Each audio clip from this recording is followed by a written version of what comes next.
नमस्कार दोस्तों, आप सभी का स्वागत करते हैं हमारे चैनल पश्चिम बंगाल न्यूज की ओर से। देर न करते हुए चलिए जानते हैं पश्चिम बंगाल की ताजा खबरें। अगर आपने अभी तक हमारा चैनल को सब्सक्राइब नहीं किया है तो जल्दी से सब्सक्राइब और वीडियो को लाइक करें ताकि हमारी सारी खबरें सबसे पहले आप तक पहुंच सके। और वीडियो को कहां से देख रहे हैं कमेंट में जरूर बताएं। ममता बनर्जी बोली, इस्तीफा नहीं दूंगी। दीदी के बयान पर बंगाल के अधिकारी ले रहे मजे, हमें 2-2 सीएम मिलेंगे। पश्चिम बंगाल विधानसभा चुनाव 2026 के नतीजों में तृणमूल कांग्रेस टीएमसी की करारी हार के बाद राजनीति में भूचाल आ गया। निवर्तमान मुख्यमंत्री ममता बनर्जी ने मंगलवार को प्रेस कॉन्फ्रेंस करके पद छोड़ने से साफ इनकार कर दिया। उन्होंने कहा कि मैं इस्तीफा नहीं दूंगी, यह जनादेश नहीं साजिश है। उन्होंने चुनाव आयोग पर वोट लूट के आरोप लगाए। बोली, भाजपा नहीं सिस्टम से उनकी लड़ाई थी। दीदी के इस बयान पर बंगाल के सरकारी अधिकारी मजे ले रहे हैं। ममता राहुल खत्म, अब अखिलेश की बारी। बंगाल फतह के बाद शुभेंदु अधिकारी का बद्दावार। पश्चिम बंगाल विधानसभा चुनाव 2026 में ममता बनर्जी को नंदीग्राम के बाद भवानीपुर में भी पटखनी देने के बाद भाजपा के कद्दावर नेता शुभेंदु अधिकारी ने विपक्षी गठबंधन इंडिया पर अब तक का सबसे बड़ा हमला बोला है। जीत के बाद शुभेंदु ने नया युद्ध घोष जारी करते हुए कहा कि ममता बनर्जी और राहुल गांधी का दौर अब खत्म हो चुका है। भाजपा का अगला निशाना उत्तर प्रदेश के पूर्व मुख्यमंत्री अखिलेश यादव हैं। शुभेंदु के इस बयान ने देश की राजनीति में खलबली मचा दी है, क्योंकि उन्होंने स्पष्ट कर दिया है कि बंगाल की जीत अब दिल्ली और लखनऊ की राह आसान करेगी। ममता बनर्जी से अलग महुआ मोइत्रा के विचार। बोली, बंगाल ने भाजपा को चुना, फैसला हमें मंजूर। बंगाल विधानसभा चुनाव 2026 में तृणमूल कांग्रेस की करारी शिकस्त के बाद पार्टी की फायर ब्रांड नेता और सांसद महुआ मोइत्रा ने अपनी पहली प्रतिक्रिया दी है। मंगलवार को सोशल मीडिया प्लेटफॉर्म एक्स पर उन्होंने लिखा, लोकतंत्र में जनता की इच्छा ही सर्वोपरि होती है। हमारी पार्टी बंगाल के इस जनादेश का पूरा सम्मान करती है। महुआ मोइत्रा ने हार स्वीकार करते हुए साफ किया कि अगर बंगाल की जनता ने भाजपा को चुना है तो उन्हें वही मिला है। हालांकि उन्होंने हार के बावजूद अपनी नेता ममता बनर्जी और पार्टी के संघर्ष पर गर्व जताया। बीजेपी नहीं, कौन है ममता बनर्जी का सबसे बड़ा दुश्मन? बंगाल चुनाव में हार के बाद दीदी का विस्फोटक दावा, लगा दिए बेहद गंभीर आरोप।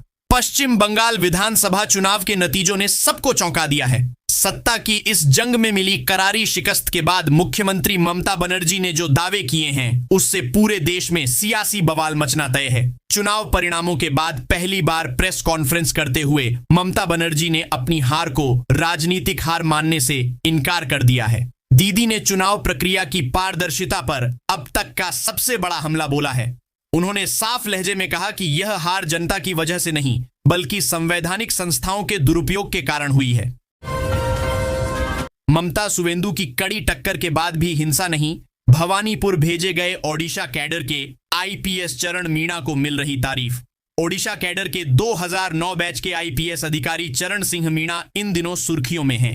डीआईजी प्रोविजनिंग हेडक्वार्टर के पद पर तैनात मीणा को पश्चिम बंगाल के भवानीपुर विधानसभा क्षेत्र में कानून व्यवस्था बनाए रखने के लिए विशेष प्रशंसा मिल रही है। भवानीपुर सीट इस बार बेहद हाई प्रोफाइल रही, जहां मुख्यमंत्री ममता बनर्जी और भाजपा के वरिष्ठ नेता शुभेंदु अधिकारी के बीच सीधा और कड़ा मुकाबला था। ऐसे संवेदनशील माहौल में चुनाव के दौरान शांति बनाए रखना प्रशासन के लिए बड़ी चुनौती थी। ममता बनर्जी ने हार के बाद राहुल गांधी से की बात, क्या पटरी पर लौटेगा विपक्ष का गठबंधन? तृणमूल नेता ममता बनर्जी पहले ही भाजपा पर 100 सीटें धांधली का आरोप लगा चुकी हैं। अब कांग्रेस सांसद राहुल गांधी ने भी यही आरोप लगाया है। पश्चिम बंगाल चुनाव में तृणमूल की हार के बाद राहुल गांधी और ममता बनर्जी के बीच फोन पर बात हुई है। सूत्रों के अनुसार राहुल ने ममता बनर्जी के सीट धांधली के आरोपों से सहमति जताई है। विपक्षी एकता को लेकर दोनों नेता गंभीर दिखे और कहा जा रहा है कि दिल्ली में विपक्षी नेताओं की एक बैठक जल्द ही होने वाली है। बंगाल में शाह और असम में नड्डा तय करेंगे मुख्यमंत्री का नाम, सेंट्रल ऑब्जर्वर नियुक्त। बीजेपी ने पश्चिम बंगाल में विधायक दल का नेता चुनने के लिए केंद्रीय गृह मंत्री अमित शाह को केंद्रीय पर्यवेक्षक नामित किया है, जबकि असम में विधायक दल के नेता को चुनने के लिए केंद्रीय मंत्री जेपी नड्डा को केंद्रीय पर्यवेक्षक नियुक्त किया गया है। पश्चिम बंगाल में विधायक दल का नेता चुनने की जिम्मेदारी अमित शाह को दी गई है। उनकी टीम में ओडिशा के मुख्यमंत्री मोहन चरण मांझी को शामिल किया गया है। मांझी को केंद्रीय सह पर्यवेक्षक नियुक्त किया गया है। शुभेंदु अधिकारी ने कैसे ममता बनर्जी को हराकर पूरे बंगाल को कर दिया भगवामय। पश्चिम बंगाल की राजनीति में एक नया सूरज उगा है। उस सूरज का नाम है शुभेंदु अधिकारी। कभी ममता बनर्जी के सबसे भरोसेमंद सिपह सालार रहे शुभेंदु ने वो कर दिखाया जिसे भारतीय राजनीति के इतिहास में असंभव माना जा रहा था। उन्होंने न केवल अपनी पूर्व मेंटर ममता बनर्जी को उनके ही गढ़ भवानीपुर में धूल चटाई, बल्कि पूरे बंगाल में भाजपा का परचम लहराकर सोनार बांग्ला के संकल्प को सिद्ध कर दिया। यह एक ऐसे राजनेता के उत्थान की कहानी है जिसने जोखिम लिया, संघर्ष किया और अंततः बंगाल की सत्ता का समीकरण ही बदल दिया। बंगाल में बीजेपी की जीत मैनेजमेंट नहीं, जनादेश है। कोलकाता में ढा दीदी का मुस्लिम किला, बोले अमित मालवीय। पश्चिम बंगाल विधानसभा चुनाव 2026 के नतीजों ने पूरे देश को चौंका दिया है। टीएमसी और मीडिया का एक वर्ग भाजपा की इस प्रचंड जीत को एसआईआर और मतदाता सूची में हेरफेर का नतीजा बता रहा है, तो चुनाव के ठोस आंकड़े कुछ और ही कहानी बयां कर रहे हैं। आंकड़ों के गहरे विश्लेषण से साफ है कि भाजपा की यह जीत किसी तकनीकी तालमेल का नहीं, राज्य के हर सामाजिक और क्षेत्रीय वर्ग के वोटर कन्विक्शन का परिणाम है। 130 से ज्यादा सीटों पर 20,000 से अधिक वोटों का अंतर यह साबित करने के लिए काफी है कि बंगाल की जनता अब बदलाव के मूड में थी।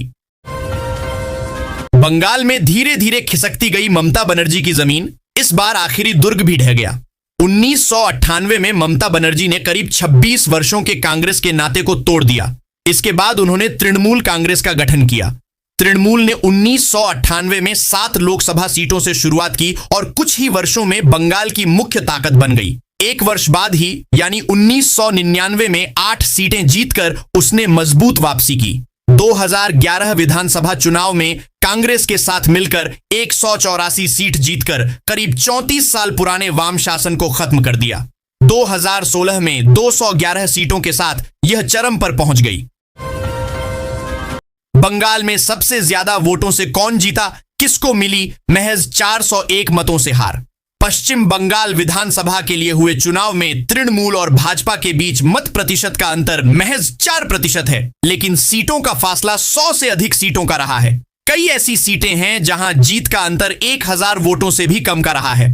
हालांकि फाल्टा की सीट पर 21 मई को दोबारा से चुनाव होंगे, लेकिन सबसे बड़ी और सबसे छोटी जीत का अंतर का रिकॉर्ड शायद ही अब टूट पाए। बीजेपी को 206 सीटों पर जीत मिली, वहीं कांग्रेस इन 2 सीटों को जीतने में सफल रही। 15 साल से बंगाल की सत्ता पर काबिज रही तृणमूल कांग्रेस दूसरे नंबर की पार्टी बन चुकी है। जो कभी ममता के साथ कंधे से कंधा मिलाकर चला, टीएमसी का पोस्टर बॉय बना, उसने ही 15 साल की सत्ता उखाड़ फेंकी। तृणमूल कांग्रेस के कभी पोस्टर बॉय और नंदीग्राम में ममता बनर्जी के भूमि अधिग्रहण विरोधी आंदोलन का प्रमुख चेहरा रहे शुभेंदु अधिकारी का भाजपा में शामिल होना तथा एक दुर्जेय प्रतिद्वंद्वी के रूप में उभरना जितना नाटकीय है उतना ही उल्लेखनीय भी है। शुभेंदु ने न केवल नंदीग्राम में ममता के खिलाफ फिर से जीत हासिल की, बल्कि उन्हें 2021 के मुकाबले कहीं बड़े अंतर से भी हराया। यही नहीं, उन्होंने तृणमूल सुप्रीमो को उनके गढ़ भवानीपुर में भी 15,105 वोट के भारी अंतर से शिकस्त दी, जो एक ऐसे राजनीतिक बदलाव को रेखांकित करता है जिसकी कल्पना कम ही लोगों ने की होगी। मुर्शिदाबाद ने कांग्रेस और वामपंथ की बचाई लाज, हुमायूं नौशाद की भी बच गई साख। आजादी के बाद दशकों तक बंगाल की सत्ता में रही कांग्रेस और वामपंथी पार्टियां पिछले 5 वर्षों शून्य का दर्द सहन कर रही थीं। किसी भी बहस में विपक्षी दल का कोई न कोई व्यंग्य जरूर उन पर हो जाता था। वामपंथियों ने 26वें चुनाव में वही शून्य हासिल किया। कांग्रेस को भी 21वें चुनाव में 0 सीटें मिली थीं। इस बार दोनों की पार्टियों को सीटें मिली हैं। हुमायूं कबीर ने एक नई पार्टी बनाकर सीटें पाली है। आईएसएफ के नौशाद सिद्दीकी ने भानगढ़ से अपनी सीट बरकरार रखी है। कुल मिलाकर तृणमूल और भाजपा के अलावा इस विधानसभा चुनाव में इन पार्टियों ने भी जीत का स्वाद चखा है। ममता बनर्जी का बड़ा ऐलान, मैं इस्तीफा नहीं दूंगी। बंगाल में शुरू हो गया दीदी का खेला। पश्चिम बंगाल की मुख्यमंत्री ममता बनर्जी ने आज एक प्रेस कॉन्फ्रेंस के दौरान सनसनीखेज ऐलान करते हुए कहा कि वह अपने पद से इस्तीफा नहीं देंगी। बीजेपी की 206 सीटों की भारी जीत को मशीनी चमत्कार और संवैधानिक डकैती करार देते हुए दीदी ने साफ कर दिया है कि बंगाल की पिच पर नया खेला अभी शुरू हुआ है। पश्चिम बंगाल विधानसभा चुनाव 2026 के नतीजों में भारतीय जनता पार्टी को मिले स्पष्ट बहुमत के बाद राज्य में शांतिपूर्ण सत्ता हस्तांतरण की उम्मीदों को करारा झटका लगा है। वो 6 कारण जिनसे ममता को भवानीपुर में मिली हार, सुवेंदु ने कैसे दी शिकस्त? बंगाल में बीजेपी ने प्रचंड जीत हासिल की है। इस बार बीजेपी ने बंगाल में ऐसी सीटों पर जीत दर्ज की है जहां से टीएमसी जीतती आ रही है। इन सीटों में सबसे अहम सीट भवानीपुर रहा, जहां भाजपा दिग्गज नेता सुवेंदु अधिकारी ने बंगाल की मुख्यमंत्री ममता बनर्जी को 15,105 वोटों के अंतर से करारी शिकस्त दी है।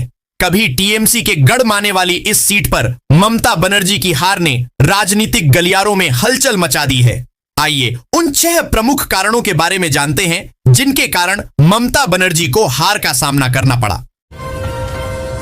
बंगाल में भाजपा की जीत से ढाका में हड़कंप, बांग्लादेशी मीडिया ने बताया बड़ा संकट, सांसद को डराने लगा शरणार्थी संकट।